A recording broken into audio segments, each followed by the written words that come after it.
अस्सलाम वालेकुम दोस्तों, उम्मीद करता हूँ आप सब खैरियत से होंगे। मैं हूँ फरहान ख़ान और आप देख रहे हैं फरहान इलेक्ट्रॉनिक यूट्यूब चैनल।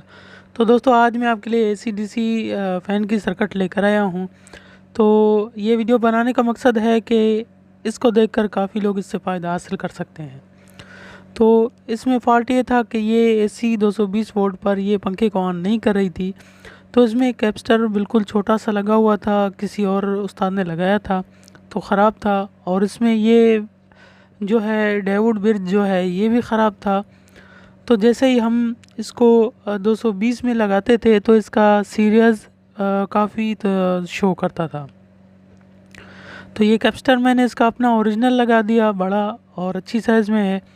और इसके अलावा आपने जब भी चेक करना है ये ब्रिज की जगह है।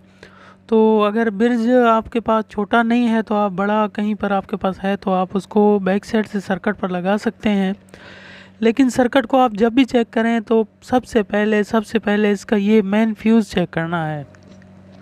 क्योंकि दोस्तों जब भी कोई वोल्टेज का ज़्यादा या कम हो जाते हैं तो उससे पहले ये फ्यूज़ ख़राब होता है।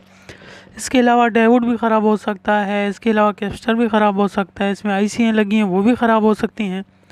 जैसा कि आप देख रहे हैं बैक साइड से मैंने फ्यूज़ की जगह पर एक बारीक तार से जंपिंग कर दी है। अगर आपके पास फ्यूज़ है तो आप फ्यूज़ लगा सकते हैं, वरना इस तरीके से बारीक तार से जंपिंग करनी है। तो दोस्तों ये वीडियो मैंने इसलिए बनाई है कि इससे काफ़ी दोस्त फ़ायदा हासिल कर सकेंगे और उम्मीद करता हूँ कि इसको देखकर काफ़ी दोस्त सर्किट को रिपेयर कर भी सकते हैं। तो मेरे पास ये ब्रिज पड़ा था तो मैंने बैक साइड से लगा दिया। आप इसको फ्रंट से भी लगा सकते हैं, बैक साइड से भी लगा सकते हैं। और इसके अलावा इसमें ब्रिज का प्रॉब्लम बहुत ज़्यादा आता है, हाई और लो वोल्टेज पर ये जल्दी ख़राब हो जाते हैं, जिसकी वजह से आपने पहले इसका फ्यूज़ चेक करना है, उसके बाद ब्रिज चेक करना है, ब्रिज के बाद कैपेसिटर चेक करना है, क्योंकि ये ब्रिज और कैपेसिटर भी इकट्ठे ख़राब हो जाते हैं। तो हम अभी आपको इसको चेक कराने की कोशिश करते हैं। तो आपके पास अगर पंखा पड़ा है तो आप उस पर भी चेक कर सकते हैं, वरना इसके अलावा ये दो एलईडी मैंने लगाकर एक सिस्टम बनाया है, आप भी इस तरीके से बनाकर चेक कर सकते हैं। तो ये 220 की तार है और मैं इसको लगाऊंगा। लगाने के बाद आप देखेंगे कि ये एलईडी रोशन हो गए हैं। और ये एलईडी जिस तरीके से रोशन है तो ये इससे पता चल रहा है कि पंखे की तरफ जो है वोल्ट जा रहे हैं और पंखा ऑन हो गया है।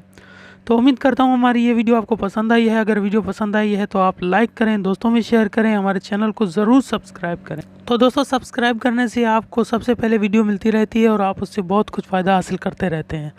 तो इंशाल्लाह नेक्स्ट वीडियो में आपके साथ फिर मिलेंगे। अपना ख्याल रखिए, हमें दुआओं में याद रखिए। तब तक के लिए इजाज़त दीजिए। अल्लाह हाफिज़।